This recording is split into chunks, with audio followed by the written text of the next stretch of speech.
पुराणों में श्री जगन्नाथपुरी को धरती का वैकुंठ कहा गया है।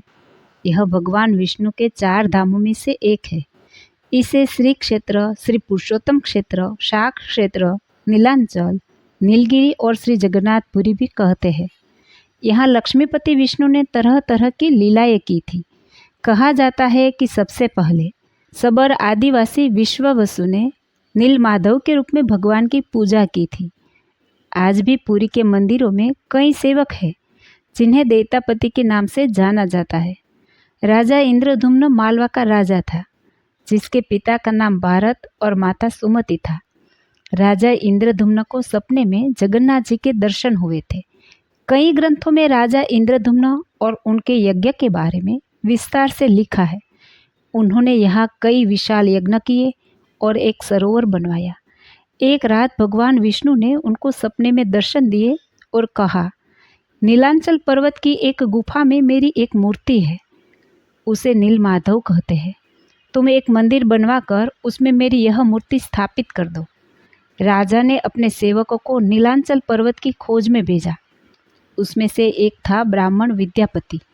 विद्यापति ने सुना था कि सबर कबीले के लोग नीलमाधव की पूजा करते हैं और उन्होंने इस मूर्ति को नीलांचल पर्वत की गुफा में छुपा रखा है। वह यह भी जानता था कि सबर कबीले के मुखिया विश्ववसु नीलमाधव का उपासक है और उसी ने मूर्ति को गुफा में छुपा रखा है। चतुर विद्यापति ने मुखिया की बेटी से विवाह कर लिया ताकि वह उनकी पत्नी के जरिए नीलमाधव की गुफा तक पहुंचने में सफल हो। आखिर सफल भी हुआ। उसने मूर्ति चुरा ली और राजा को लाकर दे दी। विश्ववसु अपने आराध्य देव की मूर्ति चोरी होने से बहुत दुखी हुआ। भगवान भी अपने भक्त के दुख से दुखी हो गए। भगवान गुफा में वापस लौट गए, लेकिन साथ ही राजा इंद्रद्युम्न से वादा किया कि वो एक दिन उनके पास जरूर लौटेंगे और शर्त रखी कि उनके लिए विशाल मंदिर बनवा दे। राजा ने मंदिर बनवा दिया और भगवान विष्णु से मंदिर में विराजमान होने के लिए कहा। भगवान ने कहा कि समुद्र में पेड़ का बड़ा टुकड़ा तैर रहा है, जो द्वारिका से समुद्र में तैरकर पुरी आ रहा है। तुम मेरी मूर्ति बनाने के लिए समुद्र में तैर रहा पेड़ का बड़ा टुकड़ा उठा लाओ। राजा ने सेवकों को भेजा। सेवकों ने उस पेड़ के टुकड़े को तो ढूंढ लिया, लेकिन सब लोग मिलकर भी उस पेड़ को नहीं उठा पाए। तब राजा को समझ आ गया कि नीलमाधव के अनन्य भक्त सबर कबीले के मुखिया विश्ववसु की ही सहायता लेनी पड़ेगी। सब उस वक्त हैरान रह गए जब विश्ववसु भारी भरकम लकड़ी को उठाकर मंदिर तक ले आए। अब बारी थी लकड़ी से भगवान की मूर्ति गढ़ने की। राजा के कारीगरों ने लाख कोशिश कर ली, लेकिन कोई भी लकड़ी में एक छेनी तक भी नहीं लगा सका। तब तीनों लोक के कुशल कारीगर भगवान विश्वकर्मा एक बुढ़े व्यक्ति का रूप धारण कर आए।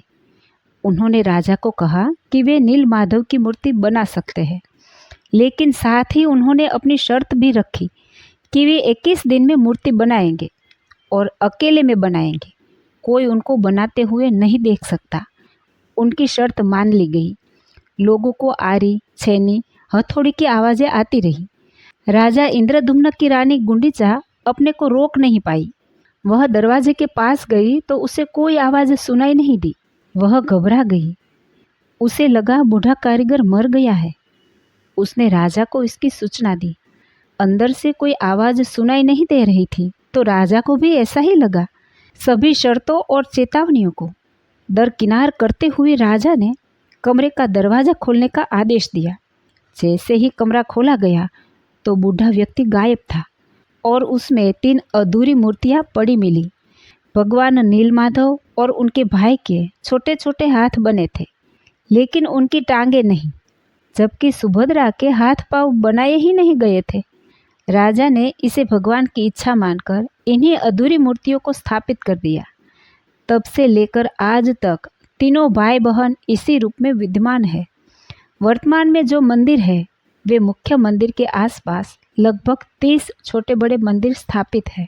यदि आपको वीडियो पसंद आए तो लाइक करें और इस चैनल को सब्सक्राइब ना किया हो तो सब्सक्राइब जरूर करें। जय श्री स्वामीनारायण।